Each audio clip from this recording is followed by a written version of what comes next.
Let's light this candlestick and put this bitch into orbit. I had to say it. Sorry, folks. Here we go.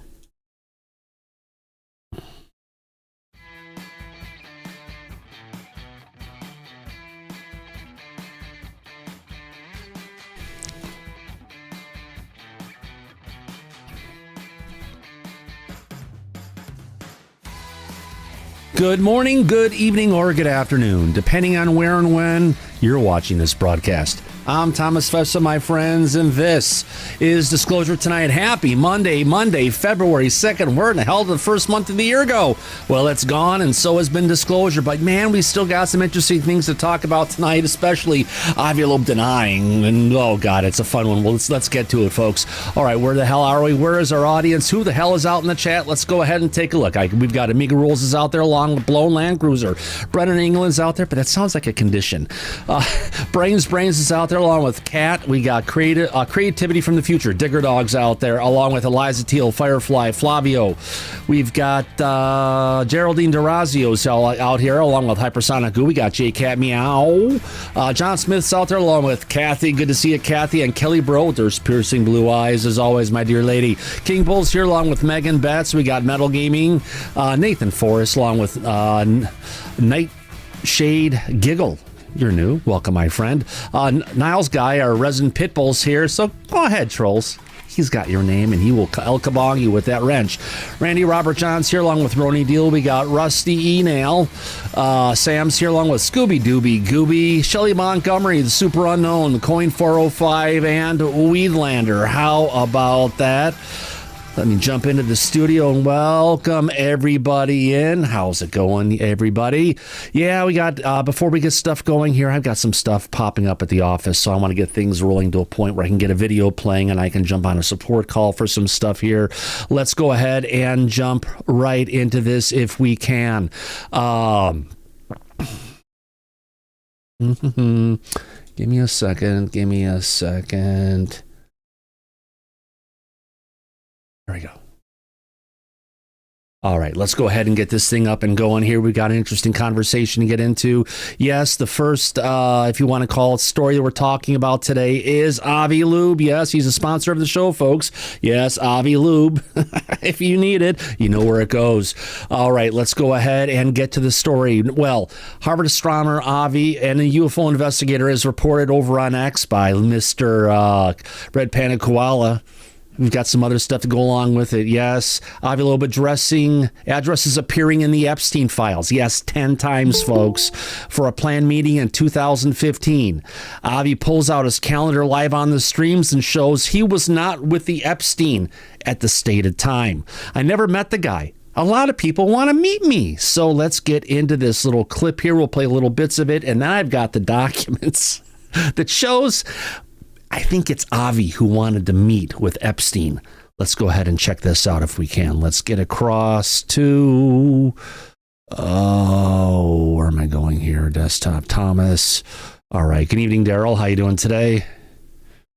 Doing great, Thomas. How are you doing? Oh, pretty good. Just had to get the bouncer off the screen. So, all right, let's go ahead and get to this. So here's the tweet we're talking about. Here's the video clip coming in. We're going to go ahead and play this right now. Let me get into this one here.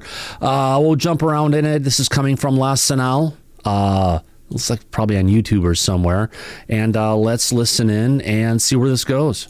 Or Twitter a few minutes ago. Before the interview, I was searching for 3A Atlas, and then I found a post from a ufologist saying something like, you had an interview with Jeffrey Epstein on 2015.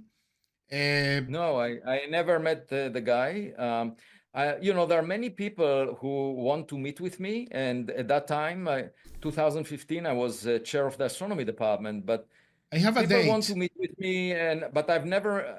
Maybe someone was talking about trying to arrange a meeting with me, but I didn't meet with him at all. October 16. And 2015, October 16. I can easily go to my calendar. Okay. share it with you right now, and we can look at it. Well, let's look at the calendar. You're saying October 16, and what time? Well, there's emails. Yes, Let's I be have, clear. the time is October 16, 2015, Friday, and the time is 3 p.m.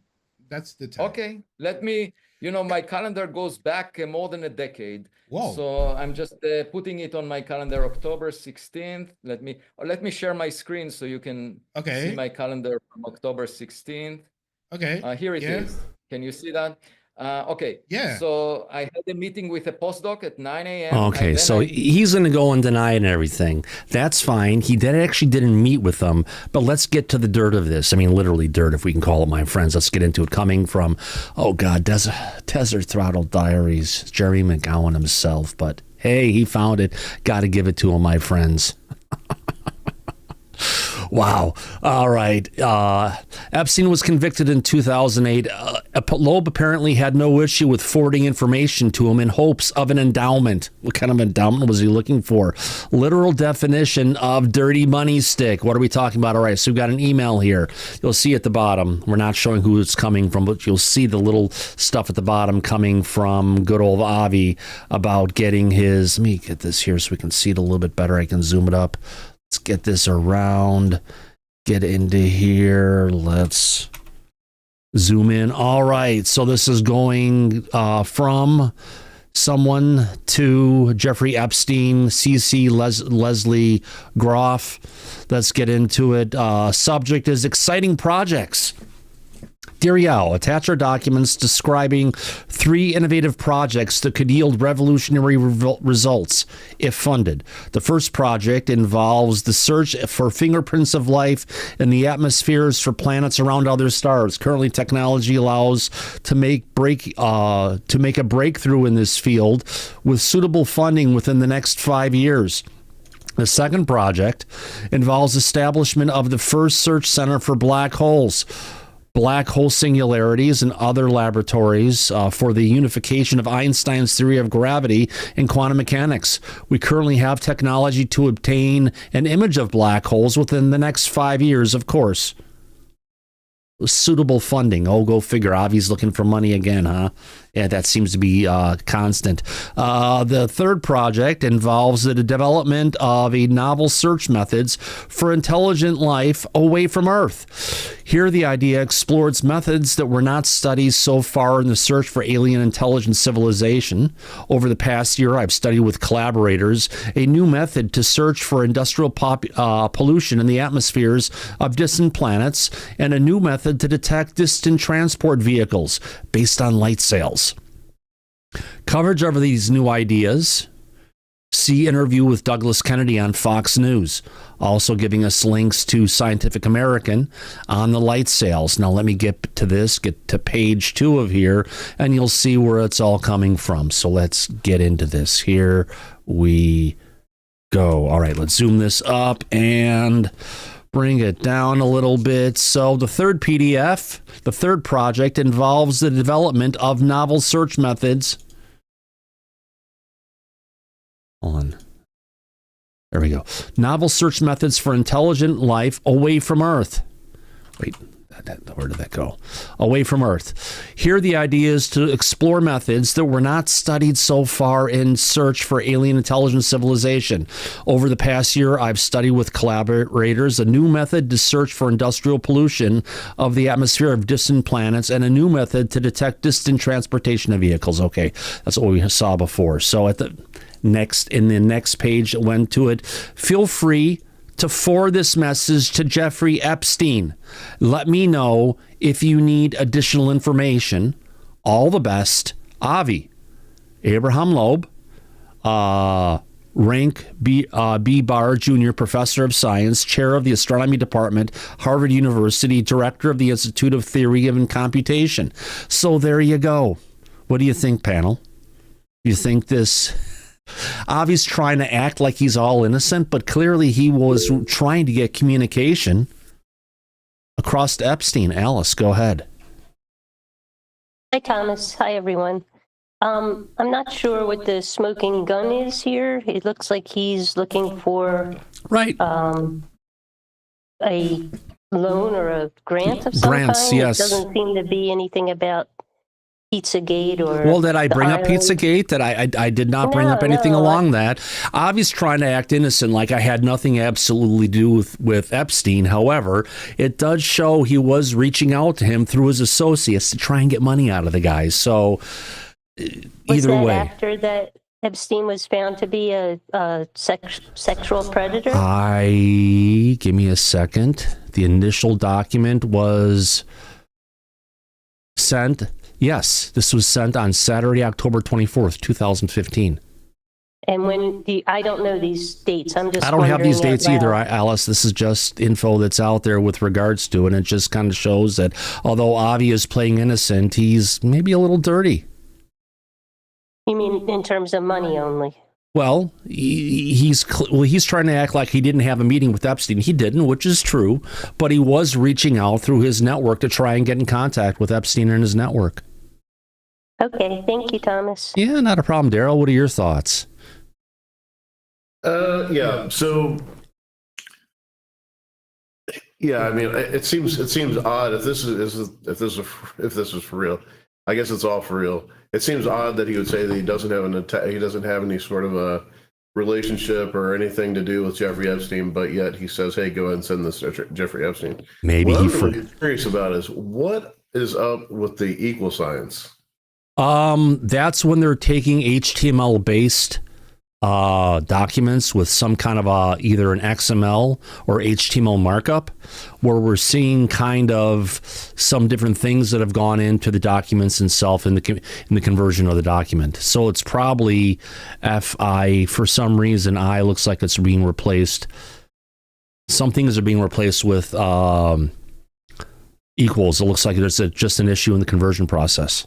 So what do you make of that? I mean, if it's not an email, we're seeing the markup that's coming across. That is part of it. But these are documents that were released by the DOJ. There's 10 references to Avi within the documents if you go out to the database. So it's anytime you're taking documents and you're dealing with millions. What was it, 3 million documents, Daryl, this time, or 5? 3 million, yeah. 3 million documents, and you do a mass conversion from one file format to another, sometimes things get moved around. Interesting. Okay. And I think to answer your question on as of 2015, I thought in something here you just showed it said he was arrested in 2008, but I wouldn't swear to it. No, I'll have to look that up and try and get to that point. But I'm looking just it up feverishly. Excellent, my friend. All right, so that's our first piece. Everyone wanted to know what's going on. We're bringing it out to see what's up there. And we'll just, time will tell as the shit floats to the top. I mean, we've got people resigning from the several European countries at this point. One person in the United Kingdom, another person from Norway, I believe. So it's, Andrew's got some scary implications against him. Wow, it's turned out to be a smorgasbord of information. Yeah, he was arrested twice, Thomas, just so you know. Arrested twice in 2006. Wow. For sex crimes involving minors. Wow. Okay. Well, wasn't there talk at one time that Avi Loeb, never mind, was part of the Mossad or something? There's been rumors about that, but either way, you never know why they'd be trying to get to him. But either way, we'll leave that for another day. Let me get back in the studio on this one here. All right, so our next piece we're going to be jumping to is, get past here. Let's get into this. Yes, the sun has been one active son of a bitch. If you didn't see it yesterday, there was a huge number of 20-something M flares put off by a new sunspot group. There we go. A new sunspot group that came out there. And then after those M flares, we got an X8 flare, and everyone thought of where it was hitting on the planet. Let's see if I can bring this up really quick here. All right, let me get myself in. So I'm trying to see. I should have it. Okay, so this is showing the last 24 hours of the activity of that new sunspot group that came out. Pretty amazing what's happening. Here is the X. There were a total of 25 M class and 4 X-class CMEs that came off of this one particular region. If we go ahead and take a look at it and compare the size of the current sunspot group that is still developing, a lot more detail is coming in there. This lower all for the time being. And if you take a look at the Carrington event in comparison to what we're seeing right now, you know, Michael Bradbury out there from Mr. BB333 over on YouTube can get a little overexcited saying, yes, Carrington event conditions are now lining up. They are because, well, let's get out of this. Let's get back to it here before I have to jump on this call. That X flare they thought that was going off that was going to completely miss us. No, folks. By the 4th of February, there's good old Sol, good old Earth. We are going to be hit head on. Remember the last solar storm we had where you had an X 1.4? This is an X8, folks. And this sunspot group is not, it's just getting going. So that's not just a lollipop on the left, then, is what you're saying? No, it's not. That's the sun, and you'll see the ejection of the CME. There it goes, developing as it goes further out. Bam.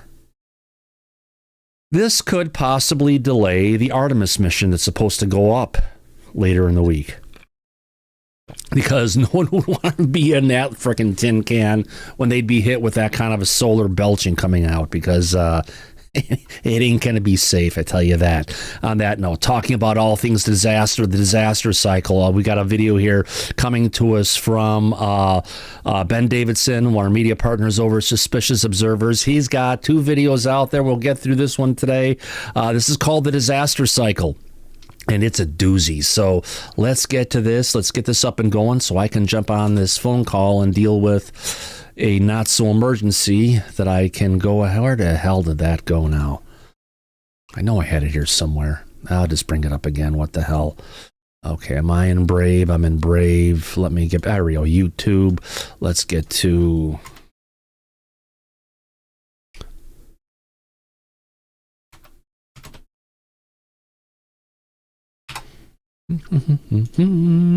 I had it queued up here. Let's get to it. This is from 6 days ago.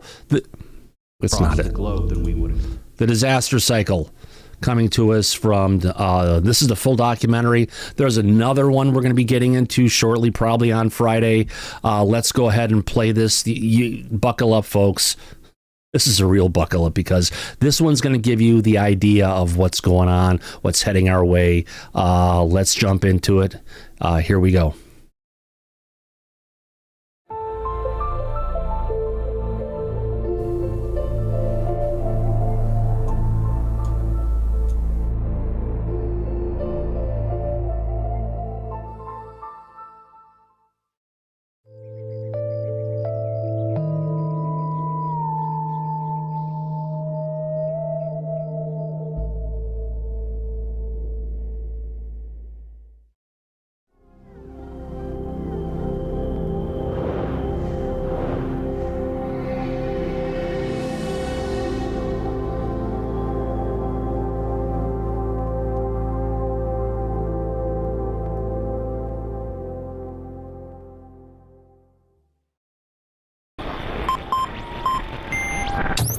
Hello, and thank you for joining us. Stay tuned. Our feature presentation will begin shortly. But first, sit back and enjoy this brief educational video on Earth's disaster cycle.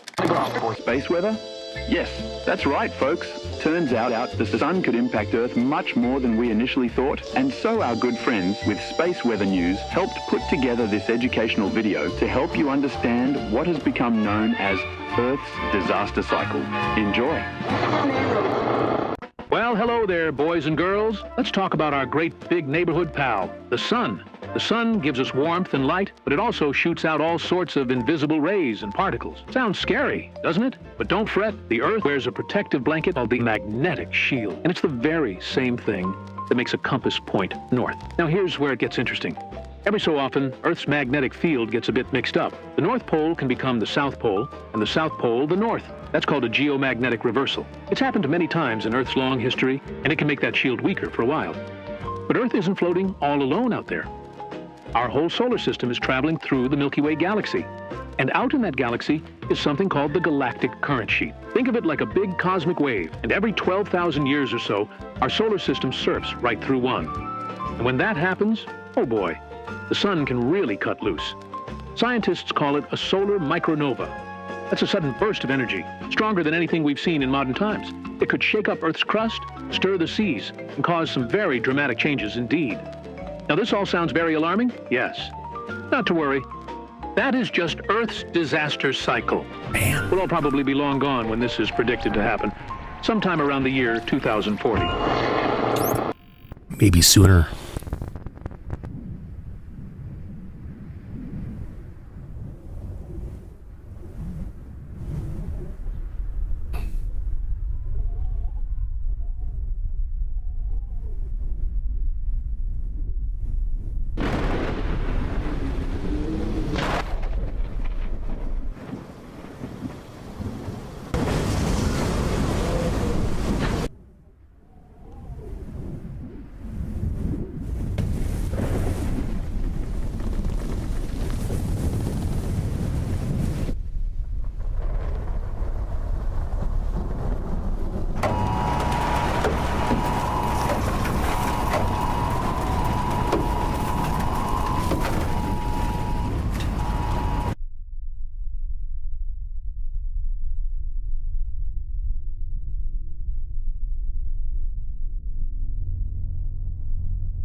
The last one was 6,000 years ago, and it was one of the minor events.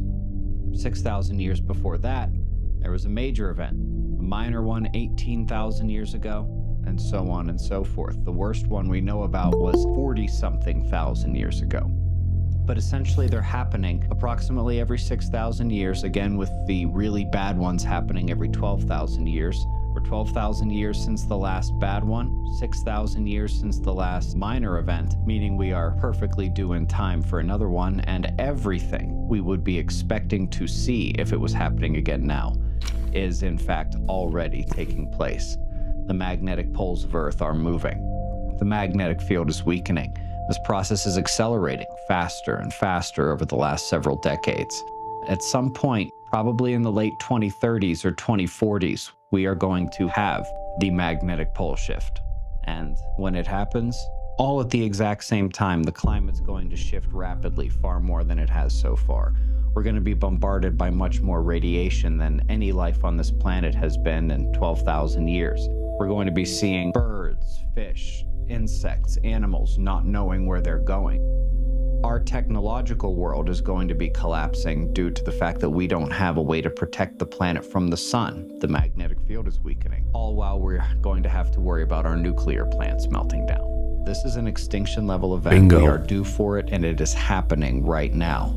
We are able to track where the magnetic poles are and how they are moving, and the actual strength of the magnetic field. We can tell that the poles are moving and they're speeding up, and that the overall magnetic protection of our planet is weakening, and that is speeding up. The northern lights and the southern lights, the aurora. Over the last several years, we have been noticing they're stronger, longer lasting, and extending more across the globe than we would expect. And so there are changes here on Earth that really give us the indication that this major event is happening. And given the implications in the geologic data, it's somewhere between remarkable and horrifying, because it's one of the most important topics in the world that virtually nobody is talking about.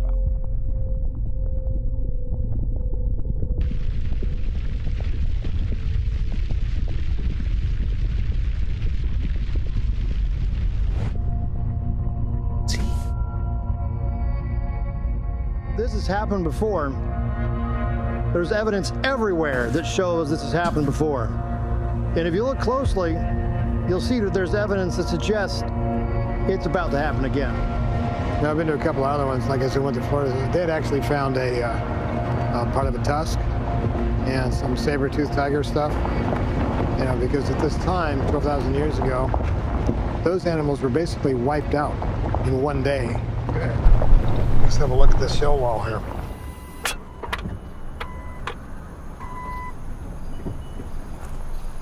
Have you guys found any artifacts out here? Any like prehistoric bones or that kind of stuff? And we know it happened on one day because the muck that's frozen in Alaska is a mishmash of predators, herbivores, everything. So it's, this wasn't. I think this is a place called the Boneyard up in Alaska where they've been finding a mishmash of sea life and megalithic, if you want to call it, not megalithic,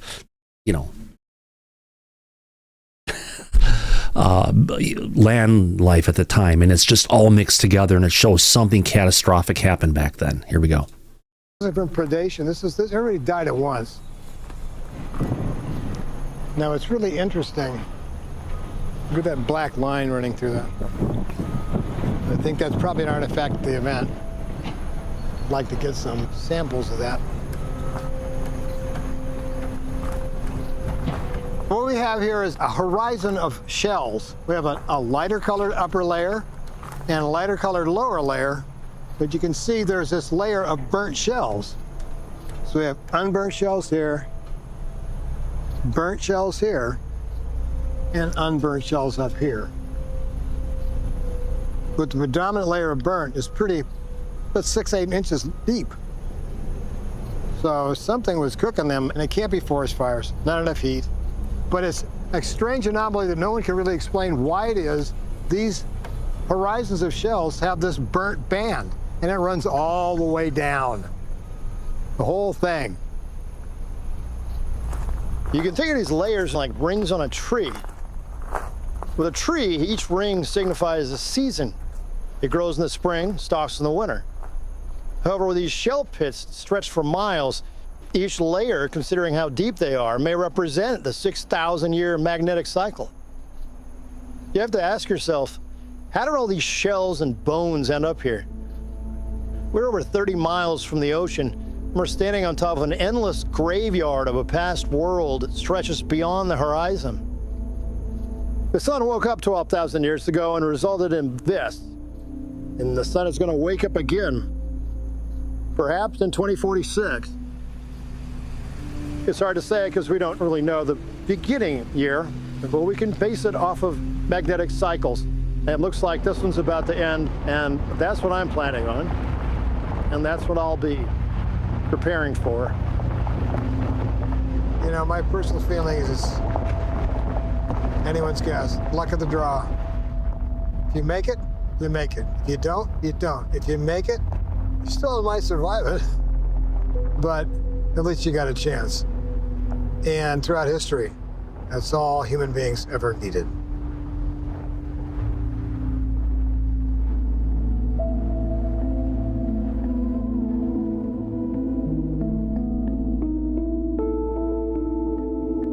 So I have a background in chemistry, biochemistry, medicine, astronomy, physics, solar physics. The files talk to each other. So I'm able to see larger patterns that someone in a specific area of study might not see because of all the incidental things that contribute to a larger pattern. I'm Dr. August Dunning, and I am a researcher with Space Weather News, which is a independent research team has been playing around with the idea that we may have a recurring nova on our star every 12,000 years. I got an extensive background in many, many fields. That's me right here. This is Administrator. We go back. Every 12,000. Watch this. There he is standing with an F-117. He looks like he's in a pilot outfit. Just saying. Maybe not, but crew definitely. I got an extensive background in many, many fields. That's me right here. This is Administrator Odom. This is Gary Greeley and some other character. So I met Odom, and he said, you need to go and talk to the guys over at NASA. And so I did, and there's the model I built for Dr. Snyder. And these are the solar generators, the mirror generators here. And there's me and Buzz. Fun stuff. When I was very young, my father said, you don't like a lot of your classes, but just think of your head as a file folder and plug in that information, and eventually the folders will start talking to each other. And he was right. There are so many things happening over time, cycles, that it's reasonable to think that our star is just like any other star out there. And it's going to go through different life cycles and different periods of change during its exhaustion of helium and hydrogen and the whole. Really quick side note, folks, as you're watching this, realize that there could be a reason why the non-human intelligence is interacting with us so much these days, that if we have this kind of disaster cycle that's imminent, maybe they're working with us, maybe they're getting the planet locked down, maybe they're getting the samples they need before shit hurts the fan. That's why this is kind of important. And plus, this kind of trumps everything. Thing that happens as stars age. What's really interesting about our star is that there seems to be a pattern, about 12,000 year pattern, where it just lights up. When you start seeing auroras down in Florida, okay, you got a problem, because they're only supposed to be maybe as far south as Canada. But Florida, Cuba, that stuff, that means your geomagnetic field's not protecting it, which means something's up. So yeah, my whole deal right now is just stay alive, stay happy, stay healthy. And when I was younger, like 39 or so, it was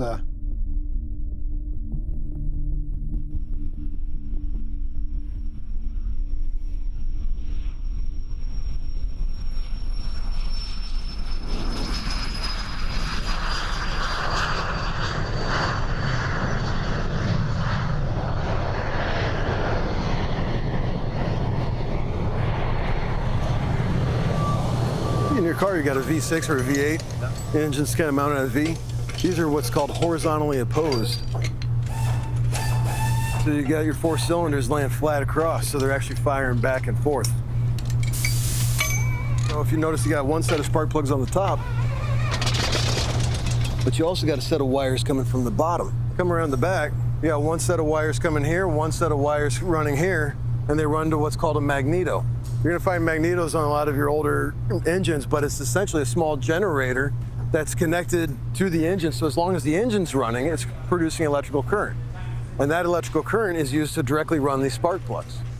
Your car has the ignition coil, which is connected to the computer and everything else. So if your electrical system in your car dies, your engine dies. As pilots, it is important to know that there is a difference between true north and magnetic north. Who is aware that magnetic north is moving over time?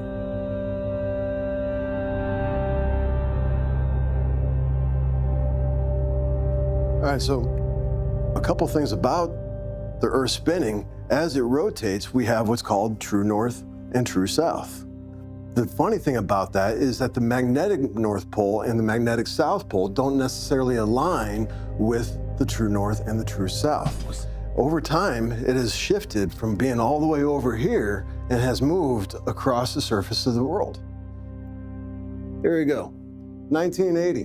When I was born back in 1981, the magnetic North Pole was right up here in northern Canada, kind of where I'd imagine it would be. If we just fast forward, let's go back a little bit time from 1980, from my birth, 1900, notice it's still right there in northern Canada. Let's even come back to 1792. Notice it hasn't moved very much. Let's even come all the way back to 1655. It's still roughly in about the same position, right about there. Take a look at this. If you come back up here, 1969, 2001, it's moved a little bit, but it's still in the same rough area. Now let's go forward a little bit more. 2004, it's moving further north. 2006, moving further north. 2008, and coming on 2009, it has moved so far north that it is now off the screen. Over time, this thing is shifting, and what is going to happen in the future, I am not really sure where it's going to go. There's been speculation that it might flip. Maybe it'll be in our lifetime, maybe it won't. But it is interesting to note that it does move around at a very rapid pace.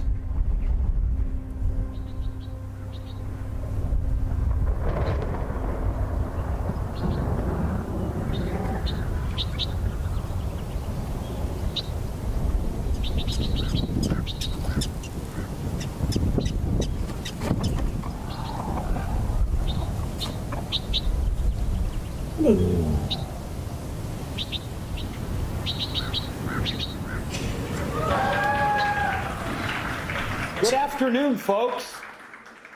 We started off the morning trying to wrap our heads around the fact that the sun does more than give us light energy, it gives us particle energy. We talked about what those particles are, how that energy gets enhanced, amplified, waxes and wanes. In the second half of this morning, we talked about why we care. What you see on the screen right now are just the rapid magnetic pole shifts of the last 72,000 years. Every single one of them shows up in the data. There are now only 2 of them that don't officially have names, but yet they still show up in the data, and many geologists will say it's only a matter of time before they get names. Now, even though they are far more difficult to notice the further back in time you go, the last of these to actually get a name is the most recent one, the Tianqi event. It was about 6,000 years ago. There was a rapid shift in Earth's magnetic field. A lot of things died on the planet, and same with every 6,000 years into the past. We are 6,000 years past the last one, and what, of course, are we seeing? But Earth's magnetic field is changing once again, right on time. Really quick on this. What he's pointing out is it happened 6,000 years ago, 6,000 years before that. Truth of the matter is, it's 6,000 years plus since the last one, so we're kind of overdue. And Earth's magnetic poles are shifting again, and the magnetic field of our planet is weakening again. That is what the disaster cycle is. Now, there's several other elements to it. We're going to talk about a lot of those here. My name is Ben Davidson. I'm the founder of Space Weather News, Observer Ranch, and the Suspicious Observers YouTube channel. I am an expert on the sun and how it affects the Earth, what we call space weather, and on Earth's magnetic field, how it changes over time, and how that impacts our planet Earth. There is an event that happens on this planet fairly cyclically, fairly regularly, called a magnetic pole shift. Some call it a geomagnetic excursion. Basically what happens is the magnetic poles of our planet begin to move from the places where they have been stable for several thousand years. And while this happens, the magnetic field of our planet itself begins to weaken. This is the magnetosphere, the magnetic shield that wraps around our entire planet, protecting it from the sun, supernova, cosmic rays, gamma ray bursts, all the scary energetic stuff that comes at us from space. In the recent decades, the position of the magnetic poles has been moving very rapidly. It's been moving across northern Canada towards Russia, back again. That means the areas where you're going to have more or less problems with the satellites also shift. I'm Mark Barassa. I'm a professor of meteorology at Florida State University and the associate director of the Center for Ocean Atmospheric Prediction Studies. I lead a NASA science team for investigating surface winds. So we measure winds over the ocean. So there's different categories of solar flares. They're organized by order of magnitude, so a factor of 10 difference in strength. But as they go up in this letter, they become 10 times as bad. And when you get up to these more severe cases, they are not just a little bit more severe than the lower ones, they are a lot more severe. So it's been hypothesized that we're due for a change, a swap of the magnetic polarity of the Earth, where south and north would swap signs. And during that process, it's been suggested that the electromagnetic field around Earth could weaken. It would be more like Mars, which doesn't have a protective electromagnetic field. In terms of electronics on the Earth, if we got one of those blasts, it will cause an enormous electric surge in the power lines, those that are still metallic. So if we have fiber optic cable, not a problem. If we have the actual power lines, though, which are more metal, then you're going to get them destroyed. We will have them glow, we will have fires, we will have melting of things. Our power grid is the same power grid we've had decades ago. I study space physics and space engineering, and I'm interested in how energy from the sun influences the space environment of Earth. I'm Mark Moldwin, a professor of climate and space science and engineering here at the University of Michigan. One of the areas that I specialize in is space weather, and that's how the sun influences the Earth's environment, and particularly technology. So from satellites to power grids to communication systems, navigation systems. These large geomagnetic storms are sort of like hurricanes. They get a name, and they're usually named after the time of year. So there's a famous Halloween storm and a Bastille storm, but a few of them are named after people. And the most famous geomagnetic storm happened in September of 1859, when a scientist, Richard Carrington, was taking a sketch of the sun. And while he was sketching the sunspot of the sun, he saw a visible flash. About a day later, he noticed that the compass needle, the magnetometer, wiggled. He wrote a letter to the Royal Transactions saying, "Dear sirs, on this date I observed this flare, and then the geomagnetic disturbance. Did anybody else observe it?" And people around the world said that they did, and they observed aurora in Cuba, right? I mean, so this was a lot of energy dumped into the system. He suggested that whatever happened on the sun. Case in point, we've had aurora borealis as far south. I think I've even seen as far south as Puerto Rico earlier this year. It's been phenomenal where the auroras have been popping up. So yeah, as the magnetosphere weakens, the aurora borealis are getting stronger and go far more lower in the longitude on our planet towards the equator. And it's seen from both sides, from the south and from the north. And caused the magnetic field to wiggle. And so that was the first suggestion of this connection, that storms on the sun can cause storms on Earth. The Carrington event back in 1859 was pre all types of technology. Communication was through telegraph wires, and there were fires that broke out at railway stations at the telegraph. And coronal mass ejections are huge explosions of the outer atmosphere of the sun. And so you can imagine an aircraft carrier, and now think about 500,000 aircraft carriers. So that's a mass of a coronal mass ejection. It can be thrown off the sun at a few million miles an hour. And so it can take a day or so to go from the sun to the Earth, but it has a huge amounts of energy, just momentum, and it hits the Earth's protective shield, and it causes it to ring like a bell. A big coronal mass ejection Carrington event storm could knock out Europe or North America's power grid. Only about 10 years ago, we realized why all of a sudden the telegraph lines ignited on planet Earth 19 hours later. Because that's how long it took for the energy to get from the sun to the Earth to induct into the telegraph lines, to light them up on fire, shock operators, to cause fires in the cities and cause fires in the brushlands. That was from a small solar flare, really, a small one comparatively. But the deal is, if that same one happened now, we have a lot more than telegraph lines. We'd lose all our satellites in space. We'd lose a lot of the communication stuff on Earth. We'd lose a lot of we'd completely be gone with GPS. That'd be gone. We're gonna have lots of transformer fires, all that kind of stuff, and blackouts.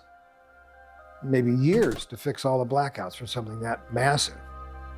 Thing is, though, these things happen all the time. There was one in the 600s called the Charlemagne event, and there's another one that is even earlier than that they recorded in Japan, where had it been any other kind of society, they would have never had they would have no technology after these events. So these are not uncommon. So the disaster cycles are the different periods of time that the sun goes through these changes, or sunspot cycles, or Gleisberg cycles, or whatever it goes through, to have these events happen on Earth that are so catastrophic magnetically, solar energy-wise, coronal mass ejection-wise. That's what the disaster cycles are. There's many of them. We should be having another Carrington very soon, maybe in the next 5-10 years. But that's just a pregame, you know. This was already an extinction level event, where clusters of extinction throughout the past seemed to tie in with these magnetic pole shifts. But now humans have made it even worse for themselves. We are at even more risk now than any species has potentially ever been on this planet for something that happens over and over again. Just want to point out, Ben puts his microphone in the same orientation of Loeb, but the trick is with this microphone, you speak into here, not into there. I'll have to reach out. Very regularly, which is due to happen again now, and which has already begun.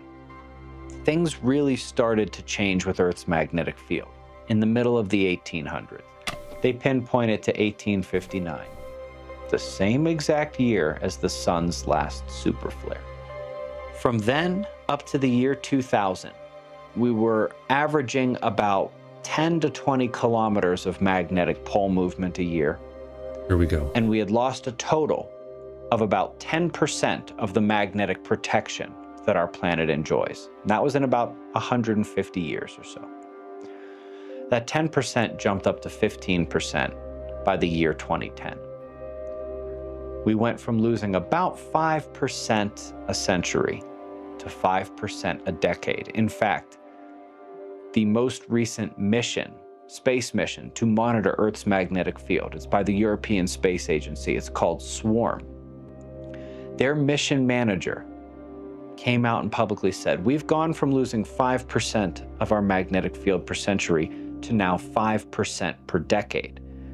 We're losing the magnetic field 10 times faster now. Interestingly, he didn't have that job much longer.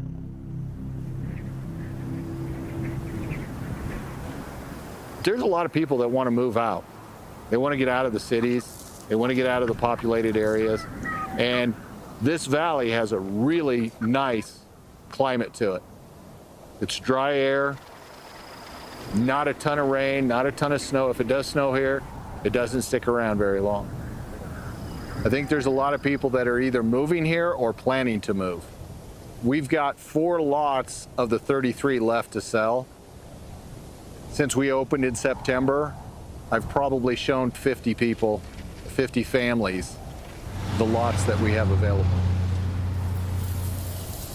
A local real estate agent called Ben and thanked him for all the economic development that's going on out here, because she said that she's never had this spike of interest in real estate in this valley. You can prevent forest fires.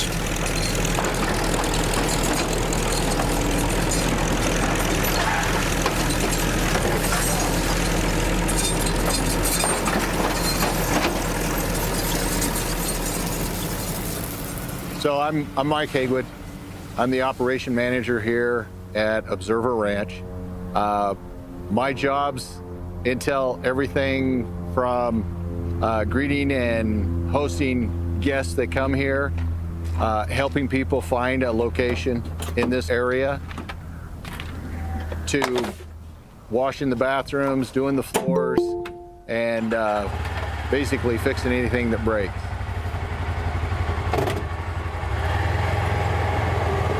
A lot of hats that I wear.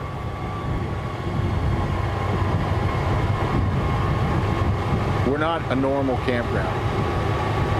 We're a campground for today and education for tomorrow.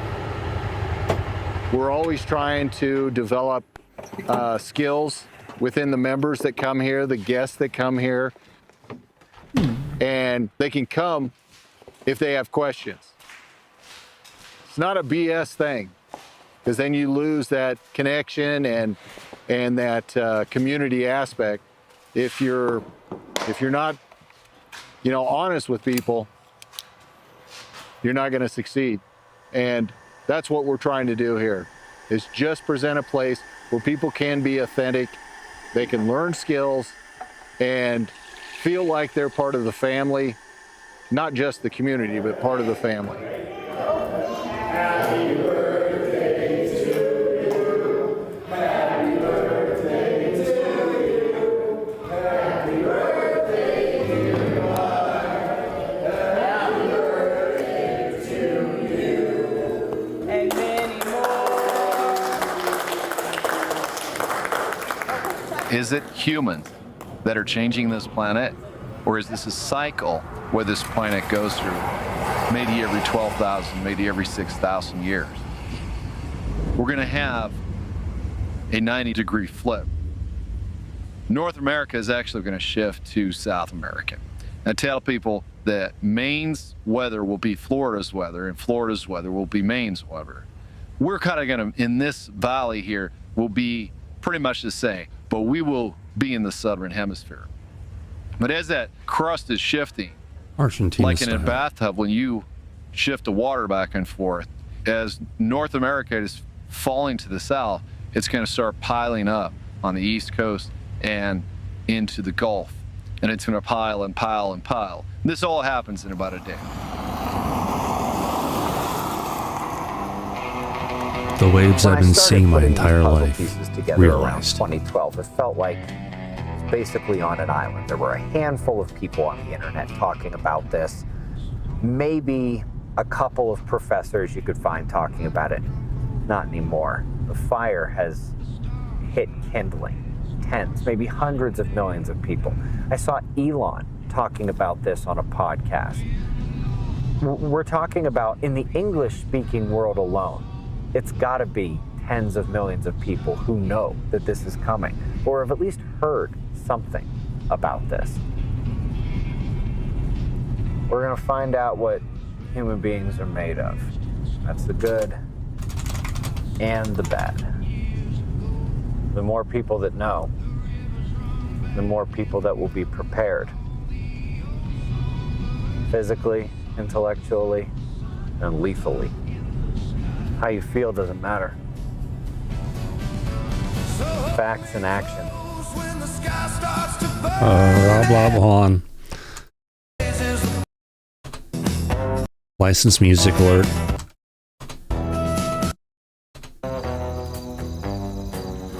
Okay, we got it through it. There we go.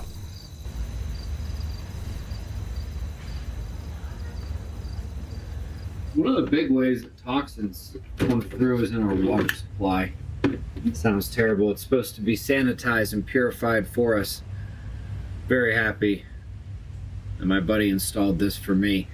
I'm pretty sure that everything me and my family are drinking is not only clean, but has the right minerals for what we need. When you first start watching the sun, you can't really help but be taken in initially, almost all by itself, by its beauty. You're looking at something incredible in a way that you've never looked at it before. And then you either incorporate or you learn just how much our sun is impacting everything in our solar system. Importantly for us here at Earth, the sun could at any moment determine you guys are going back to the Stone Age. All your electrical technology is not going to work anymore. It controls major climatological cycles, has an impact on volcanoes. Its interaction with Earth's magnetic field is critically important to everything about the way that we live our lives. Which normally, not such a big deal, but with Earth's magnetic field basically heading towards failure at the moment, it all of a sudden becomes very important, which is why everybody needs to be preparing in some form or fashion.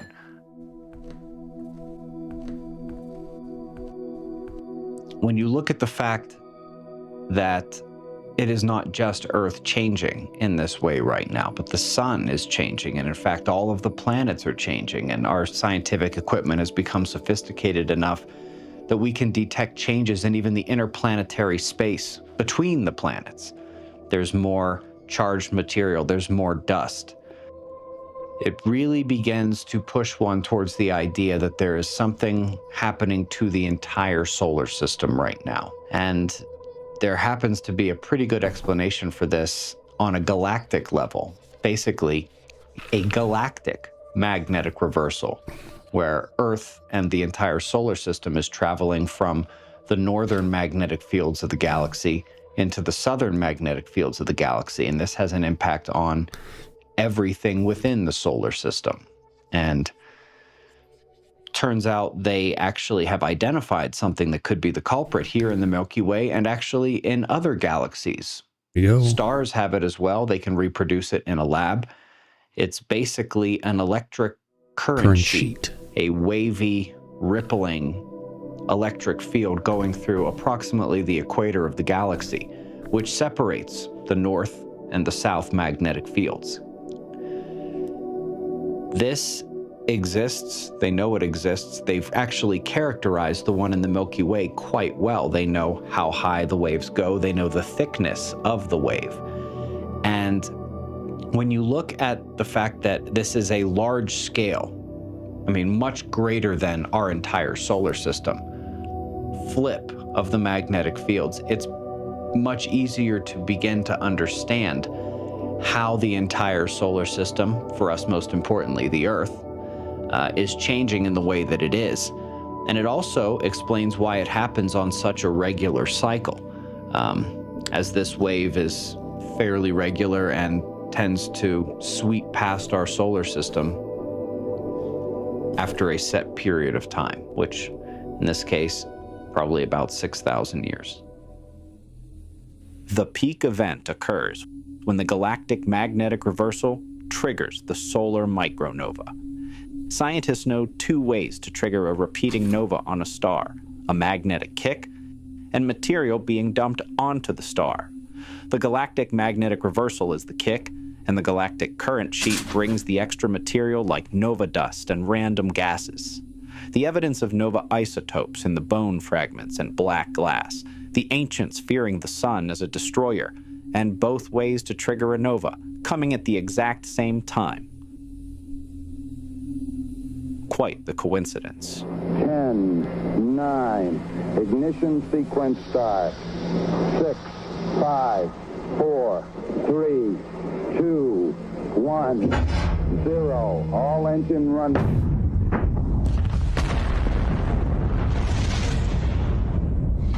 That's where all these programs came. You could be able to launch men into space.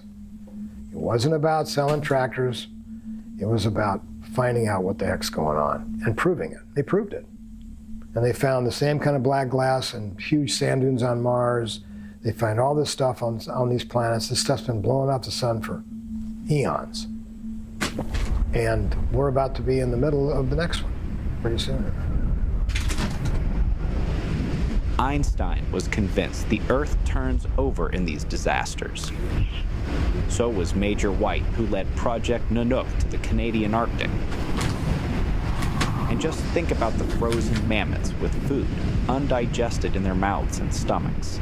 They had to dig those creatures out of the ice. Nothing is growing there now, but these animals froze in the glacial period when it was even colder. So what were they eating? They weren't, at least not at this latitude. They were grazing in the mid-latitudes, maybe low latitudes, and then found the Earth, thrusting them to the polar freeze and the crustal shift.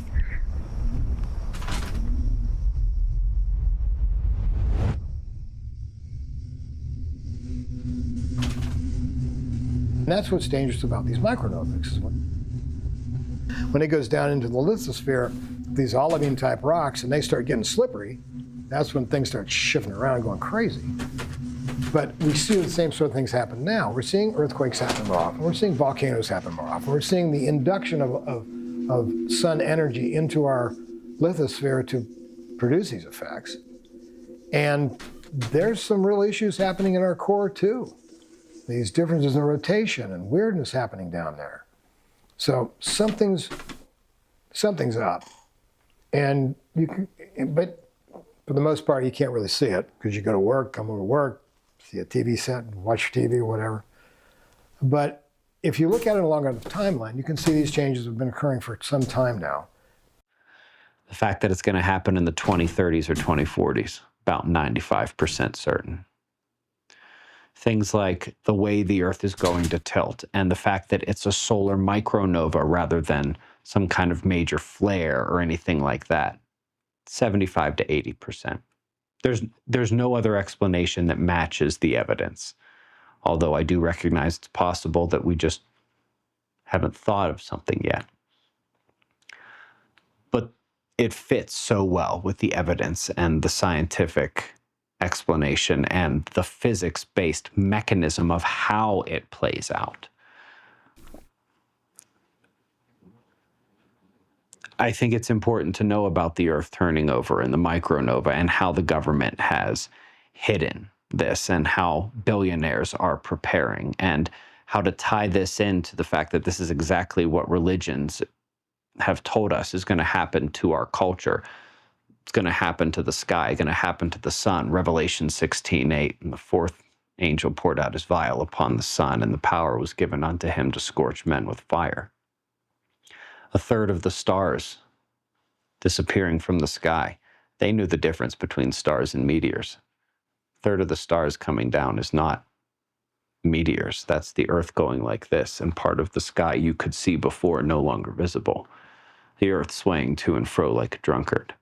You put all these things together and you have to wonder, wait a minute, not only does the math say this is how it plays out, the physics and the chemistry says this is how it plays out. This is what we're watching. Oh, and by the way, they knew this a couple thousand years ago and put it in a book.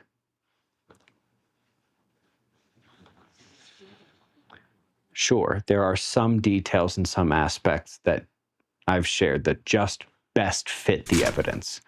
But the fact that there is a cyclical magnetic pole shift, we are perfectly due for it. It is happening already.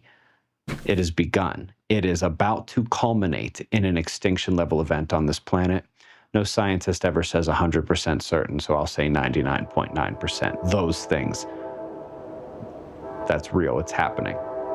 It is our imminent future. Imminent future.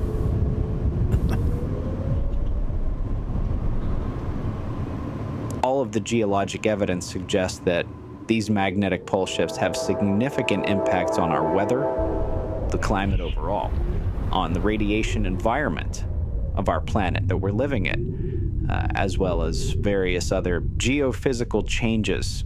Some scientists have called it an environmental disaster. Some have called it an extinction level event. Unfortunately, we are in the beginning processes of having another one of these magnetic pole shifts right now. It doesn't just happen to Earth. It happens to the entire solar system. Every star, every planet, every world in the path of the galactic current sheet. When our solar system crosses that sheet, the sun reacts as well. Before the major solar outburst, the sun will grow dimmer, redder. The sky of Earth will take on a copper hue as dust filters into the inner system. The ancients feared the red sun, and for good reason. The sun goes red, then dims to near black. But then comes the micronova.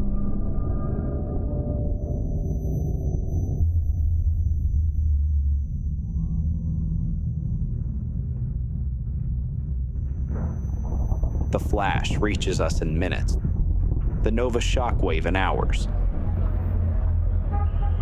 When it hits, the magnetosphere collapses.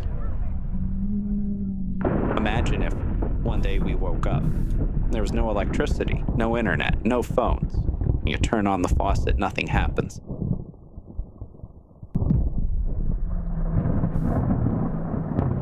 The globalized economy collapses.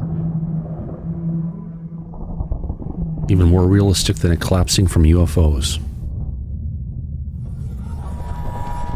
All the cooling of nuclear power plants failed, and every single one in the world is at risk of meltdown at the exact same time as the rest of this is happening.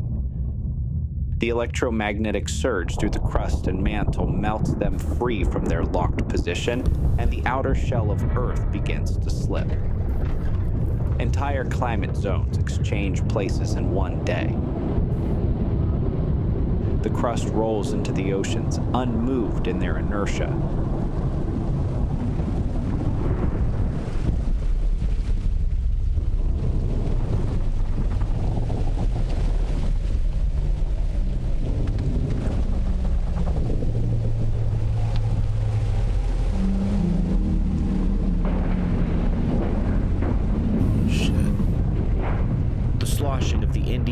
Pacific Oceans destroys the region of Asia where 70% of humans live.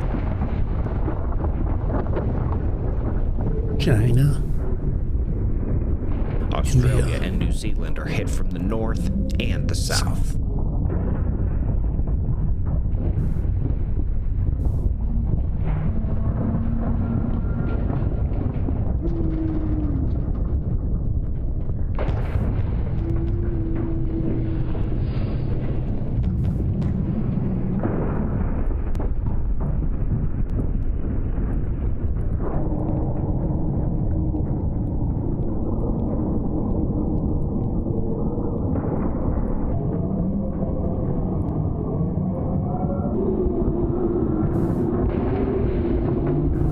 Reconnection event.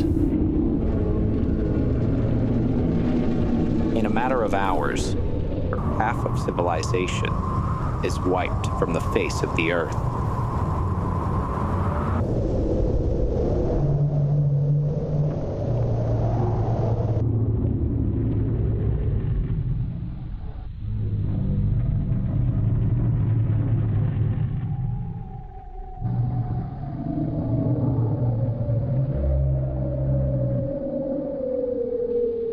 And then, a global winter sets in. Everything freezes.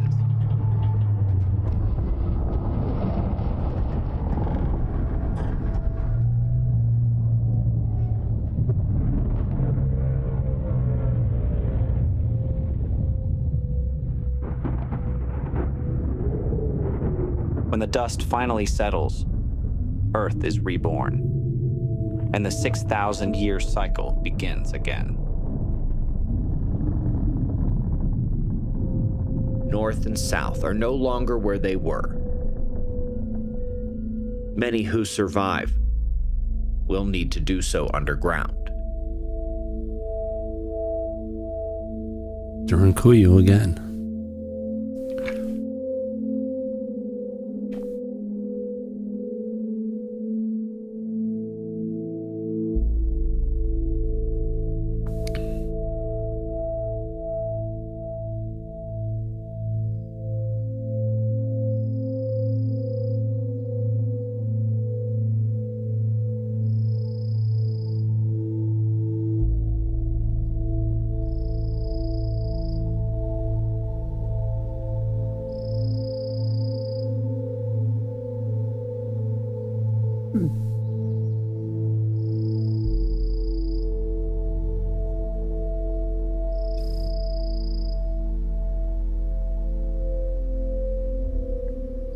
There are so many smart and creative people around here. A lot of different observers have different reasons for moving out here. We're coming out from Western Massachusetts, and you look at the history books, 1800 froze to death, a year without summer. Used to be snow. Problem is, Observer Ranch is populated with a bunch of old people, so much for humanity reproducing with these folks. Coming down in July, and it's like that's what happens when a volcano is popping off. Northeast turns into just a frigid Siberia, and there's a lot going on. And I mean, you have you hear NASA reporting about dust accumulating on the solar corona, and it's like, well, okay, that's very interesting. I was also just reading an article about what happens when a star gets dust deposited on it. It blows off with mega flares, and these whole corona blows off sometimes. And it's like, well, that's it's an observer. It's like, okay, so we got dust accumulating on our star, moving into our solar system. Kind of it sounds like something you should pay attention to. Think about it a little bit.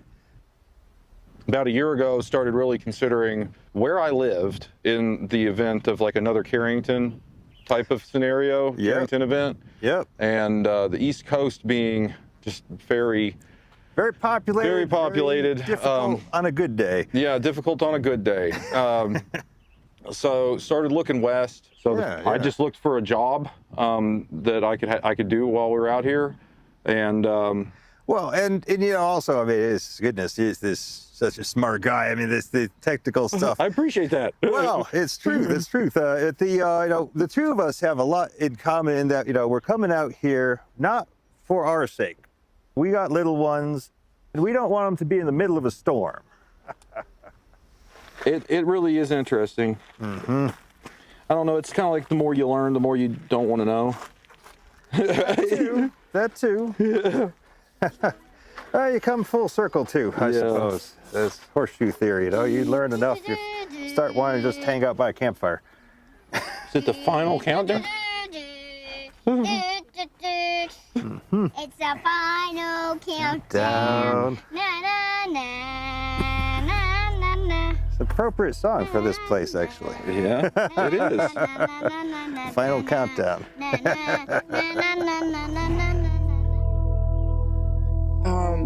When my heart stopped, I had an experience that makes me not afraid to die. It was the most peaceful I remember ever feeling in my entire life.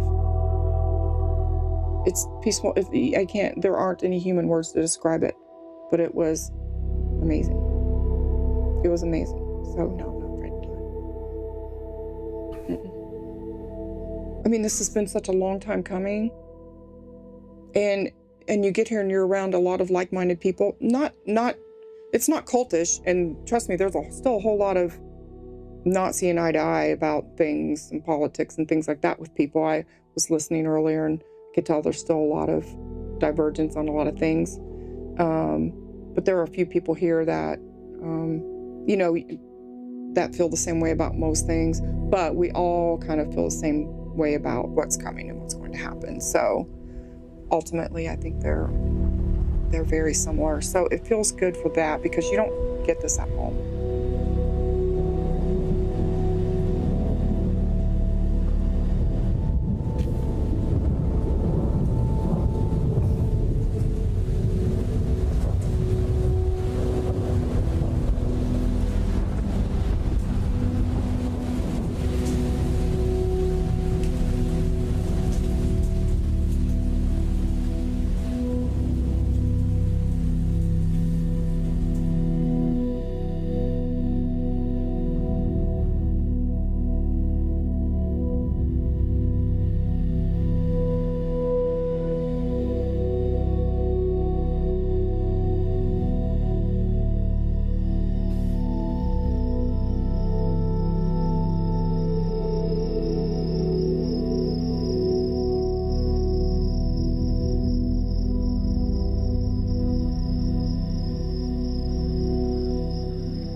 There are ancient communities carved into the mountainside, ancient underground cities, like in Turkey, where they housed around 20,000 people with their livestock and food.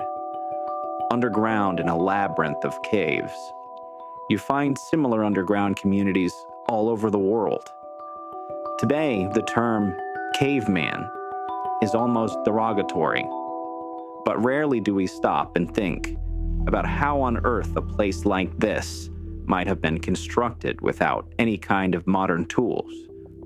Or more importantly, why would these ancient civilizations feel the need to go to such a great length to live underground, or to have their homes carved deep into a mountainside? They were protecting themselves from something.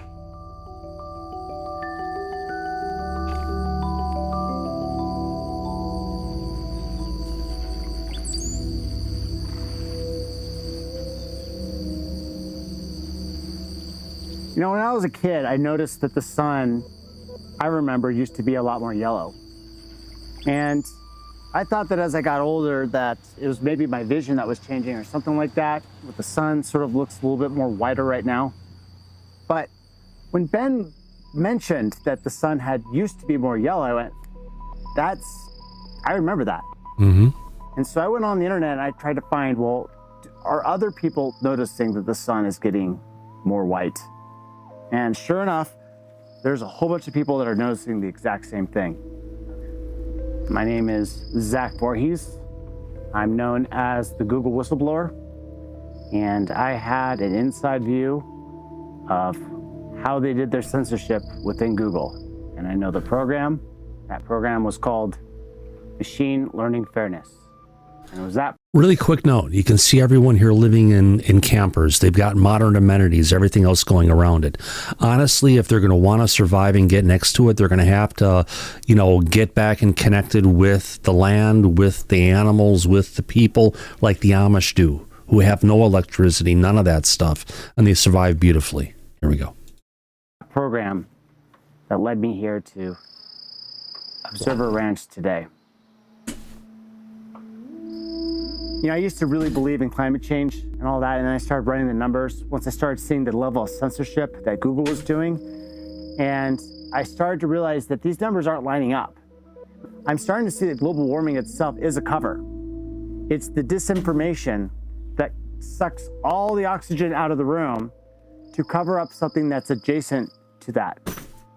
And if you look at this disaster cycle and the flaring of the sun and the loss of the magnetic shield and the increase of the aurora borealis, like what perfect excuse they could use to say, well, it's actually our faults, right? When it's something that's completely beyond the scope of what any human could do or any group of humans, that's actually coming from the source of nature. And instead of telling that as the truth, to transmogrify that into gaslighting and blaming the person themselves as some sort of committing of original sin, and that this is why the sun is angry at us. It kind of reminds me of like an ancient way of thinking where the priest said that it was the people themselves that made the sun god angry, right? But you swap out the sun god and put in the earth god, and all of a sudden you've got a very ancient, original sin tale that is being told to us to control us, to regulate, to take away our rights. And what's interesting is that it also serves to cover up a natural disaster cycle. And so you got this like coincidence of where it lines up perfectly. There is a little tiny disaster like what we had with Noah's flood, and then the big one. And that depends on whether you're crossing over the middle or crossing over the top or the trough of this galactic current sheet. And so the timeline lines up. The Bible's about 6,000 years.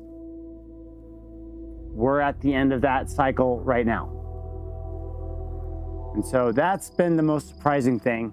But then I asked myself, what are the chances that I would be born at a time when this event would be happening? I mean, there's, if you were to live 100 years, there'd be 10 of those in 1,000 years. And this disaster cycle is, every 6,000 years. So that's 1 out of 60 chance that you would be born in a disaster cycle. So the question I have is my generation in that unlucky position? And the answer might be yes.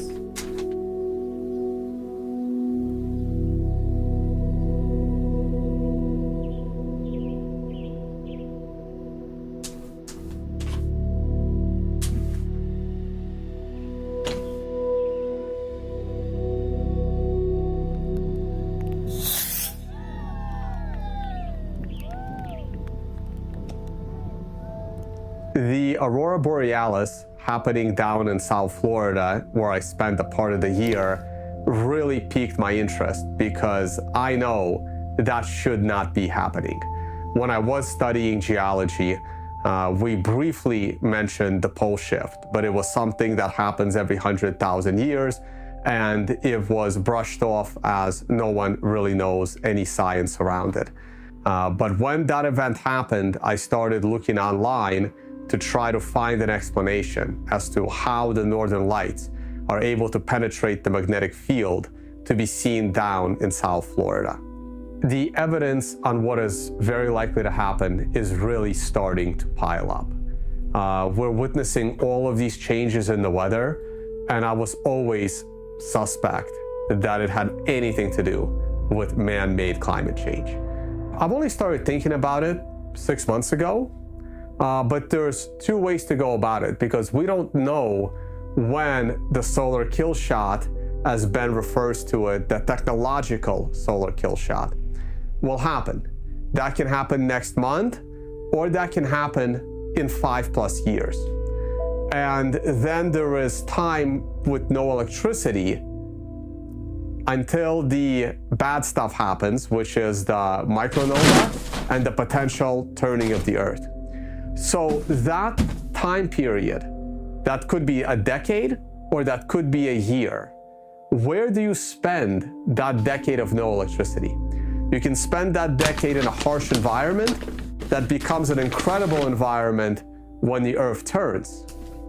Or you can spend it in a beautiful environment knowing that it's not survivable. And we just don't know when that solar kill shot to kill electronics is coming. So if I happen to be here when that happens, I will remain here. But if I happen to be on a Caribbean island, then I just get to enjoy the solar kill shot that takes out the electronics occurs. I see myself being totally at peace with the tsunami eventually coming, and some people like Ben were right.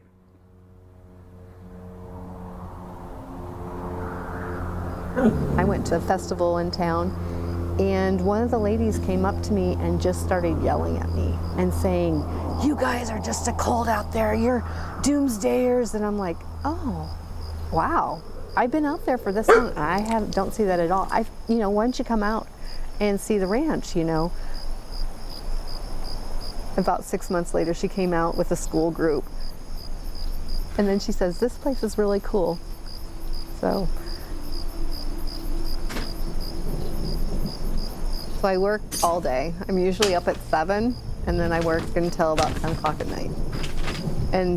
But it doesn't feel like work because I'm always interacting with guests, and that's what I really like. One of the cool things about coming out here is that it lines up with what I wrote down in 2000. In 2000, I wrote down a list on a Yahoo group about what I wanted to do, the dream of meeting people, helping them with new skills, and then this came about.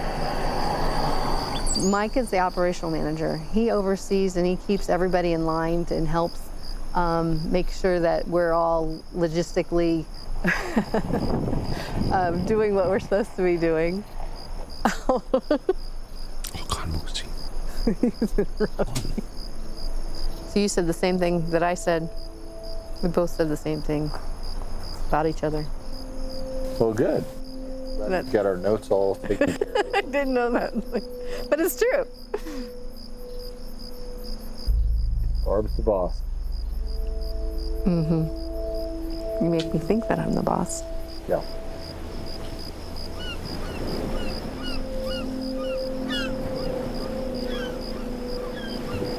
Stop it.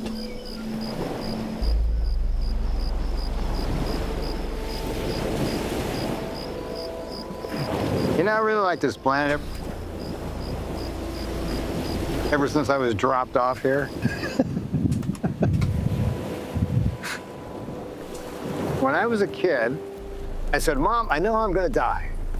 I'm going to be hit by a meteor." And she said, "Don't talk like that. You're crazy." I said, "I might be, but that's what I just saw." Meteor, sun, whatever. It's like I realized at a very young age that this is a very transient period in our time machine. Ladies and gentlemen. It's funny, I grew up in Florida. Moved out of Indiana, came down, learned how to surf. Been surfing this ocean for 50 years, something like that. And it's always fun to come back. It's a beautiful planet. I love being in this place. And I can see where maybe it's time to wipe the slate again. Let's just say, for the sake of argument, that yes, in 20 years, it's going to be all wiped clean. I give you two options. You can either worry about it, or be like Dr. Strangelove, how I learned to stop worrying and love the bomb, because there's good things about it. But you've got, let's say, 20 years. So if you got 20 years, you got a lot of time to have a lot of fun. Go out and enjoy it. That's what I'm doing.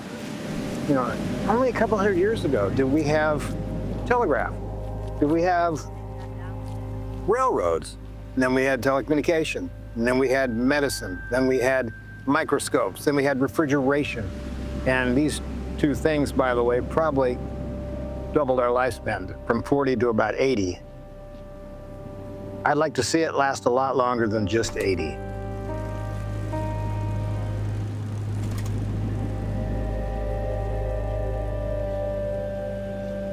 You know, my professional career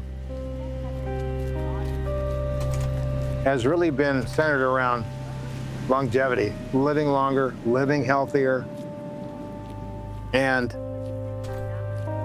realistically, it's the end of the world for most of us. I mean, all these people on the beach, all these people in the cities, they'll be gone.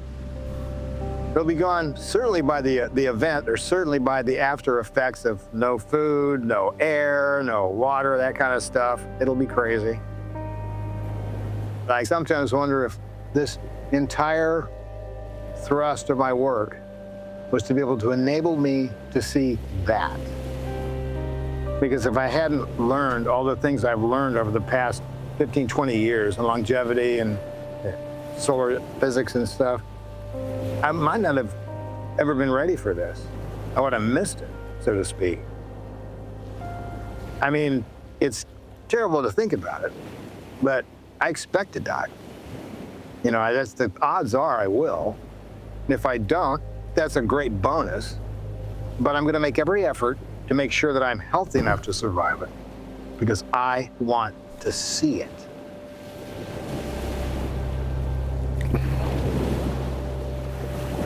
I know it sounds crazy, but I want to live long enough to see the end of the world.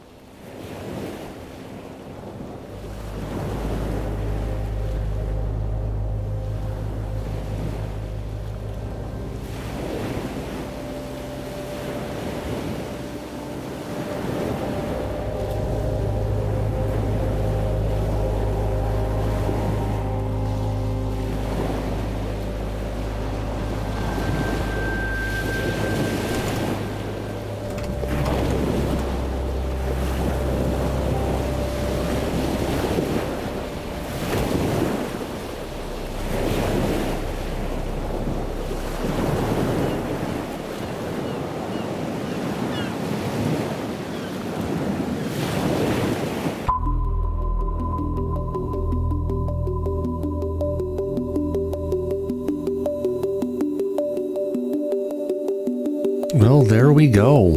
Wow. That was an interesting one.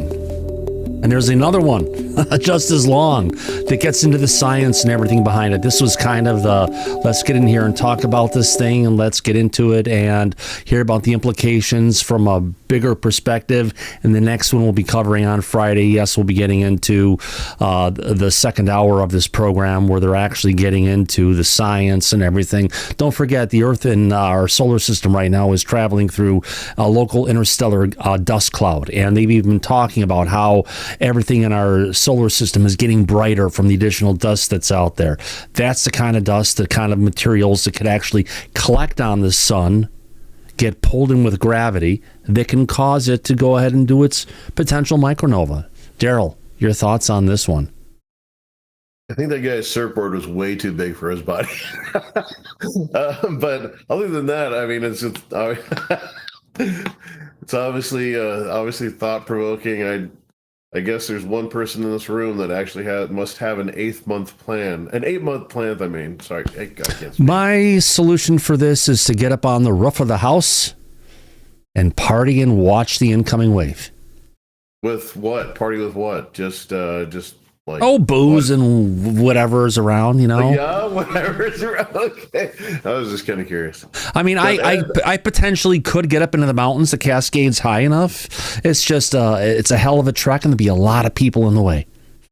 But what I was talking about is Ed must have an 8-month plan. And I'm kind of curious, because this is kind of feeding into Ed's narrative about the world ending eventually. So anyway, I'm just wondering. Let's see if I can find this. And I think Lou, let's see if I can,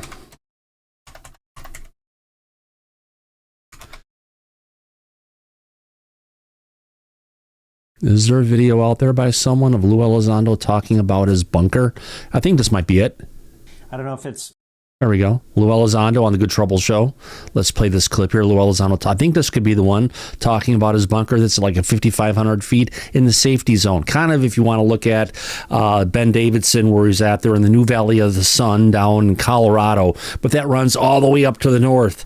And Lou in Wyoming, I believe, is kind of in that valley still and at the perfect altitude to be safe from the Great Wave. Here, let's listen in.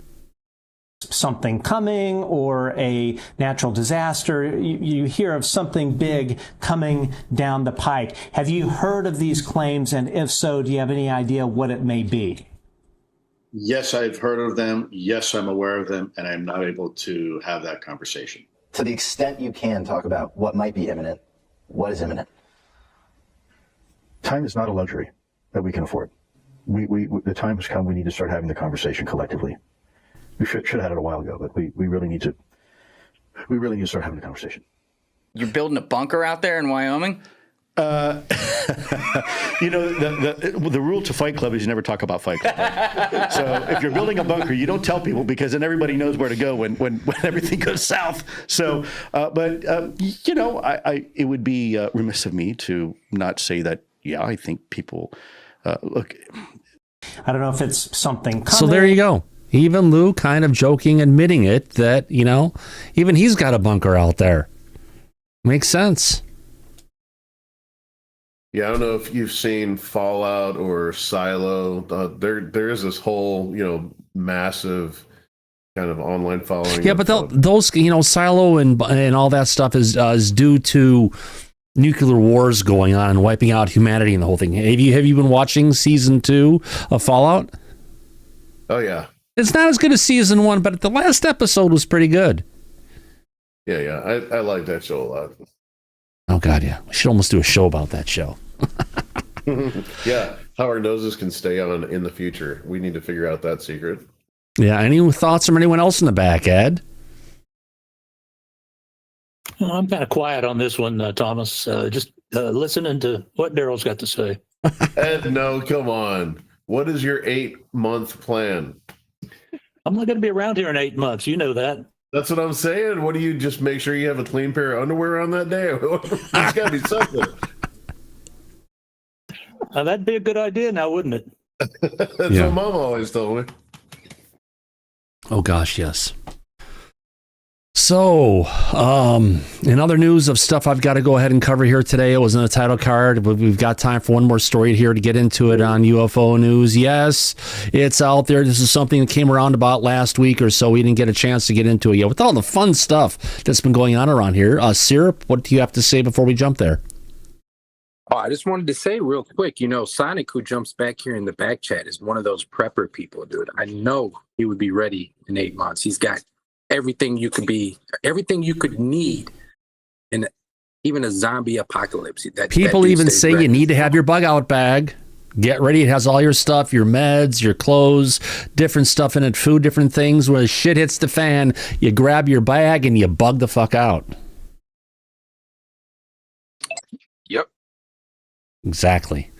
All right. So back to a little bit of UFO news here. Let's go ahead and jump into one last story for the night. What am I talking about? Let's get into it. All right. So there's a story that came out January 27th, about a week or so ago, that UK filmmaker Christopher Lee claims he was contacted by the Trump administration insider who says President Donald Trump has already written a UFO disclosure speech confirming humanity is not alone. Now, we've heard from Lou in the past, not that long ago, that the only thing we're going to get out of the federal government is a confirmation, nothing much. But Lee initially said the speech was planned for a UN address, then later claimed the insider provided a specific date of July 8th, 2026, tied to the Roswell anniversary. So let's get out of this post. I've got a overview of what was actually said in this. Let's get this down and I'll read through it for our audience. All right, let's get to it. I've been told that President Trump, fix this to make it easier for people to see. All right, I don't need to see any freaking UI elements on there. Pull it aside. All right. Make it a bit bigger. Okay, I've been told that President Trump will announce the United States government's confirmation that certain UAP encounters involve technology and craft of non-human origin. The president will state that decades of evidence, including recovered materials and eyewitness accounts from highly credible military personnel, have been rigorously analyzed by a scientific... Not that one. Oh, not that one. I can go with this one. Hold on. Need to fix my little thing here. Here we go. All right. Okay. That recovered materials and eyewitness accounts and from highly credible military personnel have been rigorously analyzed by scientific and intelligence experts, leading to the unequivocal conclusion that some incidents cannot be attributed to any known human technology, domestic or foreign.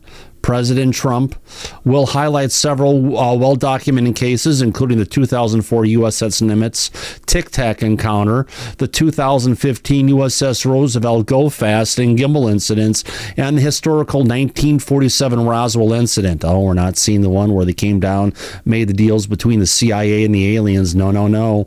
That'd be too much. He will confirm that forensic analysis of recovered off-world vehicles and non-human biologics has established their extraterrestrial provenance, marking the first acknowledgement of this reality by any world leader.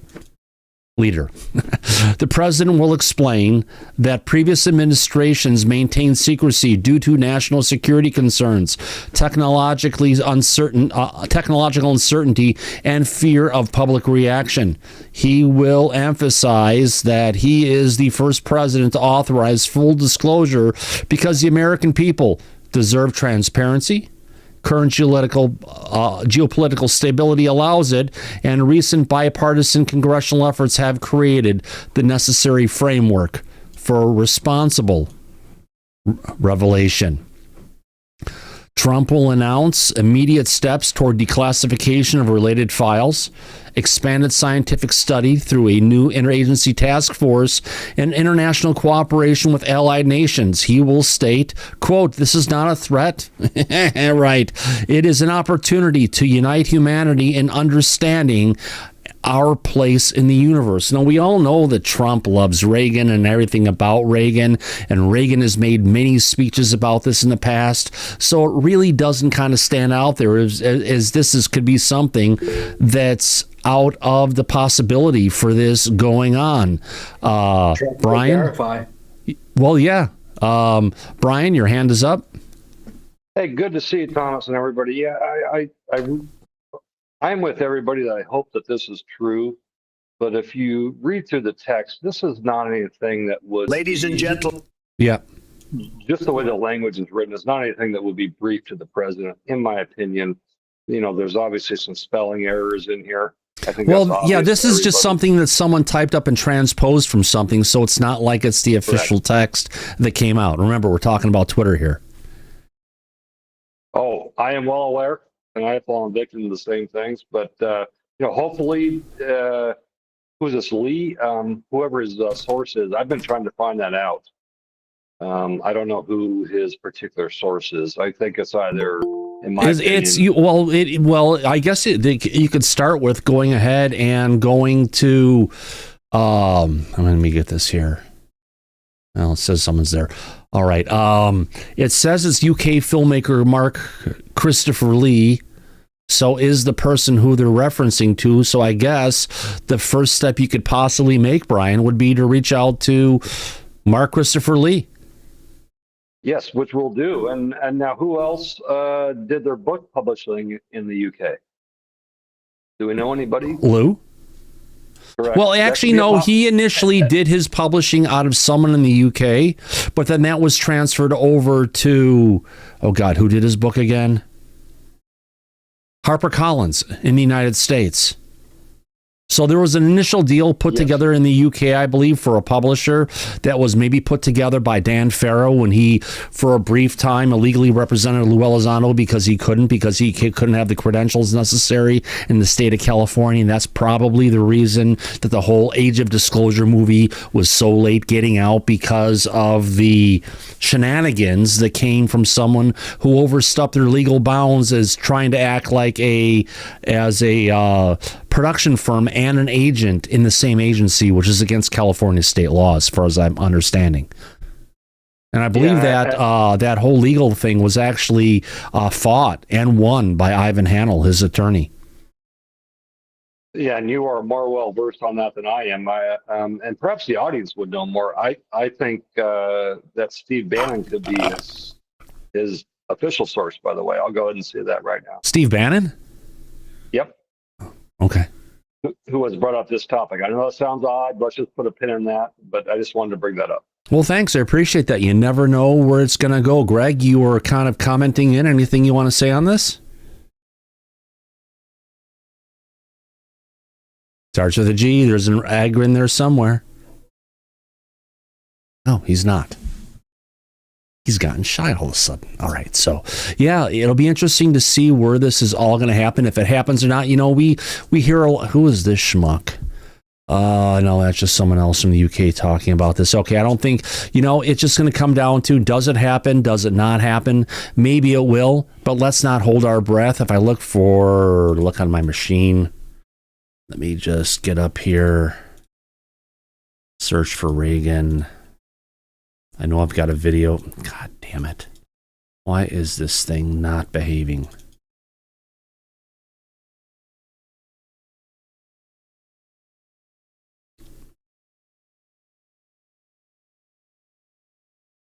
And if I had the poll option, I would have done the poll by now. Do you think it's real or not? But sure, let's go ahead and do that. Yeah, I have a Reagan speech here somewhere.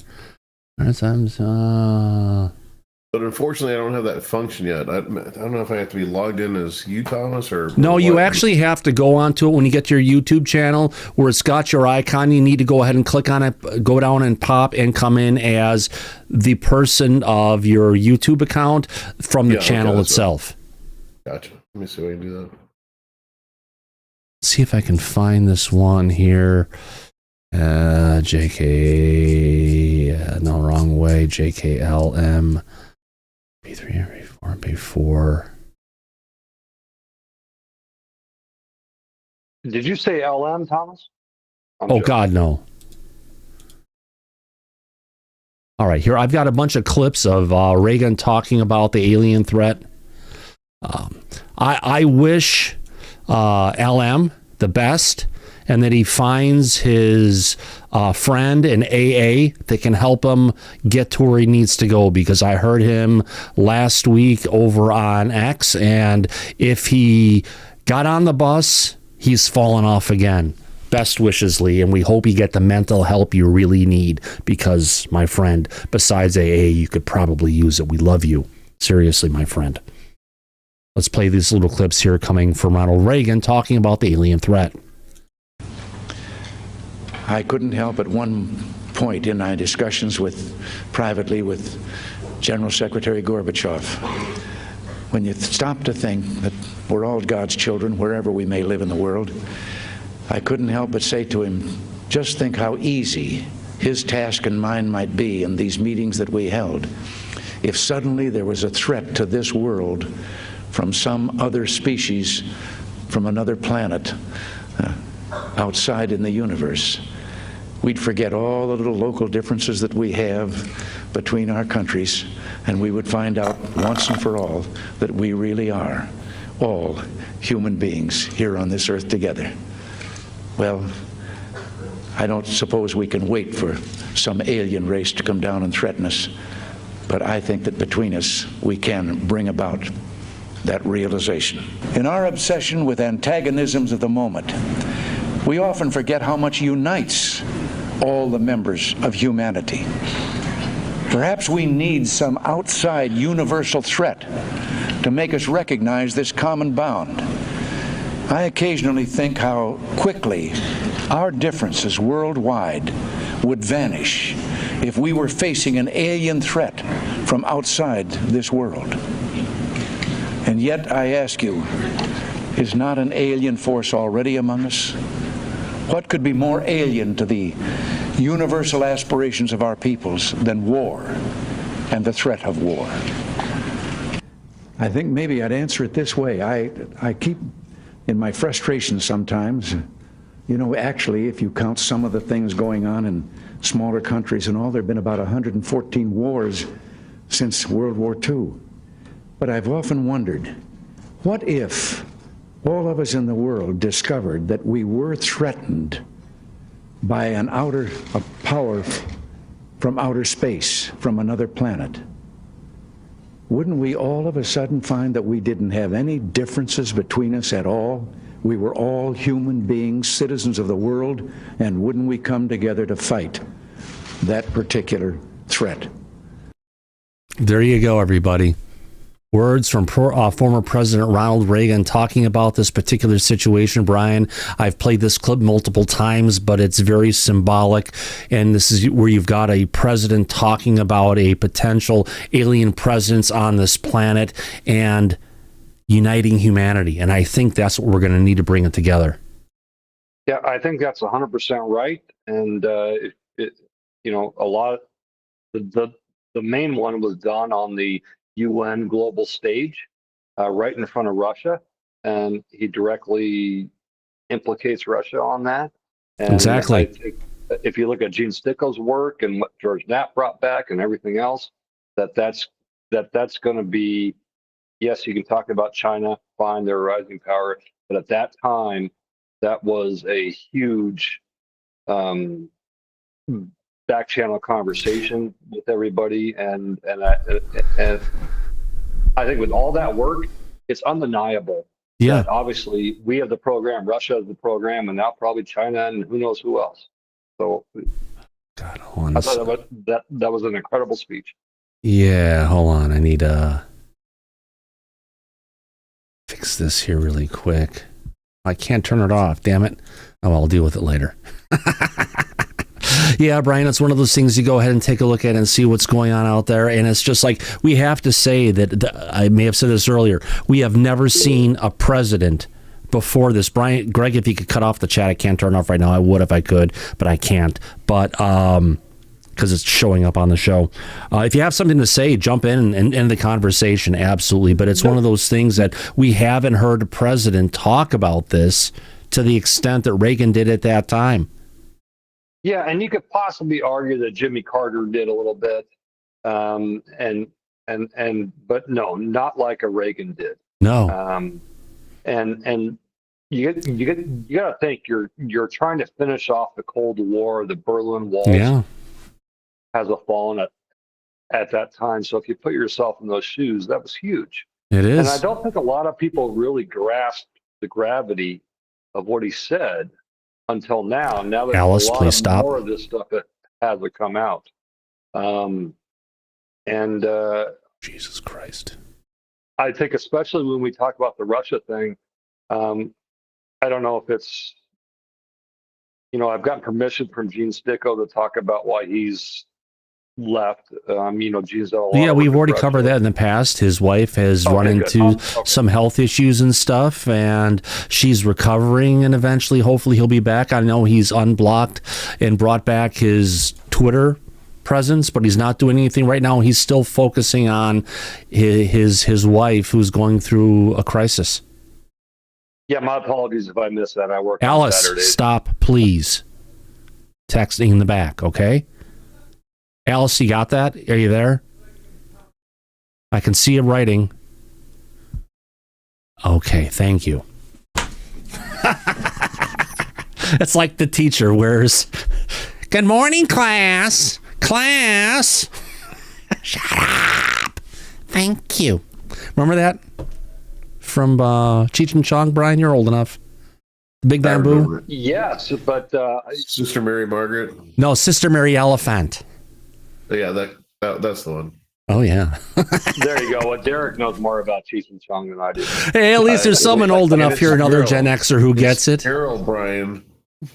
Oh, yeah. I always had an adverse reaction, so luckily I never got into it. You should actually remember this one, Daryl. Excuse me, sir. Have you heard a word from the Lord today? No. No, you don't remember that one? Mm-mm. Oh, From God. the Lord? The Lord today. There was a guy who was on the street asking about saying, excuse me, sir, can I have $1? It's my daughter's birthday. I can't get a present for her. Can you give me a spare $1? He's on the streets of New York. He's like, get out of here, you bum. And then he gets a newborn Christian comes up and is like, excuse me, have you heard a word from the Lord? It is written. And he can't get rid of the guy and everything. Eventually he gives him $1 to get rid of him. Then he goes in that particular situation and he goes into it and he says, he changes his thing begging for dollars, saying, excuse me, sir, have you heard a word from the Lord today? Oh, thank you, sir. And everyone just wants to give him money because he changes it from begging to asking for money for Jesus. Who was the comedian? Do you remember? That's from what do you call it? The Big Bamboo, Cheech and Chong. Oh, it is. Is that on like one of their albums? That's on the album, The Big Bamboo, the one that came with the giant rolling paper that was the size of the album. Right. Oh yeah. Same one had Sister Mary Elephant on. I don't think I've seen many of the I've seen all the movies. I've listened to it on record. I'm old enough for that. Yeah, well, I'm older than you, so I'm. And I had an older brother too, and that's whose it was. So my older brother, rest his soul. Yeah. Anyway, great show, everybody. We covered a bunch of stuff. Got to talk about UFOs. Got to go ahead. Okay, the poll. Okay, so the poll that you wanted, Daryl, which we have to fix. Call me, and we'll fix it. Yeah, it's the poll was going to be: is the Trump, the supposed Trump memo announcing disclosure for real or not? Is the Trump ET/UFO announcement real? Hell yes. No fucking way. All right, we got a poll, folks. And there's no one dancing on it. Damn it. Let's go ahead and find those songs. Where's Farrago when I need it? 3, 2, 1. Come on. There we go. Where's the poll sing along? Oh, there we go. Hey, Google, set a timer for 1 minute and 30 seconds, please. Okay. 1 minute and 30 All right, you got 1 minute and 30 seconds. What is the audience saying? Where are we at? Is the Trump ET UFO announcement real? 24% of our audience is saying hell yes. Let me figure this so everybody can see it. 76% of our audience is saying no fucking way. Which that's kind of where I'm at, but you know what? What else are we going to talk about when there's nothing going on with UFOs, folks? Kill me. It's like talking about, hey, you can't have a hot tub without bubbles. Bubbles, get in here. You remember that one, Daryl? Yeah. Yes, I do. Rodney Dangerfield, of course. Oh, he's great. Oh, God. I saw him live in concert. I was on like the first or second, third or fourth row. It was like 15 feet away from up on stage. It was phenomenal. All right, so here we go. Here's our audience with 39 seconds left. 22% of our audience is saying, let's say 20%, 80% is kind of where we're going to lay off on this one. You know, it's honest. Yeah, I don't have a lot of faith in it, but hey, at least it's something to talk about, eh? Yeah. Yeah, I'm in the NFW category on this one. Exactly. On that note, there we go. Let's go ahead, take a screenshot for memories, posterity. There we go. We've got it. Let's go ahead and end the poll. In the end of this, there we go. The audience has spoken. Is Trump the ET UFO announcement real? 20% of our audience said hell yes, where 79% of our audience, not surprised, says no fucking way. But hey, you know what? We asked. We got an answer. It's always good to know your audience. Yep. Uh-oh, by that sound, it looks like Susan Goff is here to remind us that our show is over. On that note, I want to thank everybody for this coming to this episode of Disclosure Tonight. Heck, we got a super chat coming in from Peggy and Steve in Miami, where it's really fucking cold now, like 32 degrees. Wow, it's cold down there. We got Shelly Montgomery. DT is still the place to be. And Daryl Zernick, of course, here. Daryl is here. $5 super chat. Thank you very much. Remember, folks, we are a fan-funded program. We appreciate all your love and support, and share the show. If you haven't subscribed, subscribe. If you haven't given us a thumbs up, give us a try. We love it, my friends. And as we usually say at the end of every episode of Disclosure Tonight, eyes open, no fear, be safe, everybody, but go back to Party City where you belong. Absolutely. Chat is going in the back. You see the link, follow it. You can get your way in, folks. We'll talk to you later. Good night. See ya. Bye-bye.